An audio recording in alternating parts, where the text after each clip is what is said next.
Hey everybody, Jazzmyn Banks here, trying to help you avoid dating hell. So I've been getting a lot of questions on and off over the years why people can't get a second date or have a few dates turn into a relationship. Typically guys are asking me this question.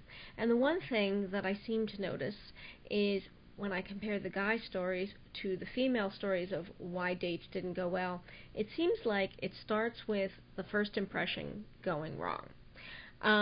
That is a universal thing when it comes to women, men, humans, animals. It's all about the first impression.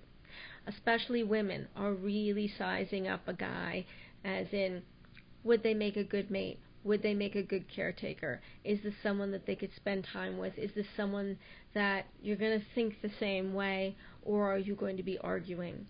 When you look at the animal world, I know as crazy as it sounds, but there's a certain truth to it that they are not so different than we are.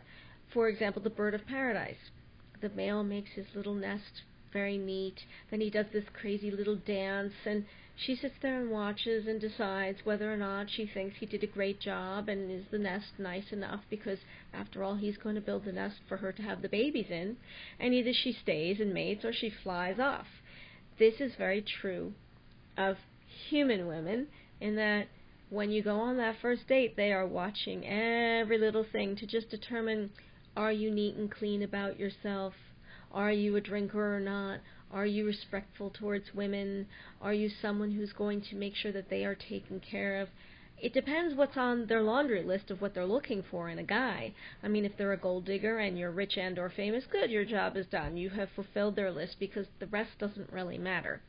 If it's someone who's looking to settle down with someone, if you're the guy who, pays for the dinner at the first date, well, that's a good sign to them because they feel like you're someone who's going to make sure that they're taken care of and you're going to treat them with respect and like a lady.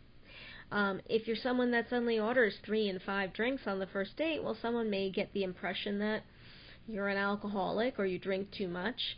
If you jokingly, curse at someone and tell them to shut up, even though it's joking, well, the impression is that you're going to be verbally abusive because the things you say in jest are the things that you say when the times are bad. And so these are all the impressions that we all have to think about. What is our first impression that we are making to someone? And that's a tricky thing because did this person get us on a good day? And was the moment before the date great for us? Did something happen and now we're in a little bit of an off mood and we're trying to mask that, but we're not doing a great job, and that's what the person is seeing? They're not actually seeing us on most of our days. So that's the thing you always want to bear in mind when you go on a date is, number one, you want to be yourself.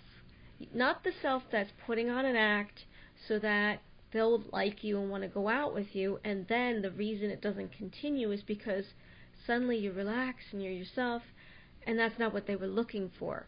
It's a different person now. And you don't want to be the self that you are only with yourself. The kind of things you would never do in front of anyone else. You don't want to go that far. So you want to make sure that when you go on that date, you're yourself. And number two, make sure you're going without any issues that may have happened that day, anything that could affect the date. Make sure you take a moment to just take a deep breath and go to the date if anything has been stressful.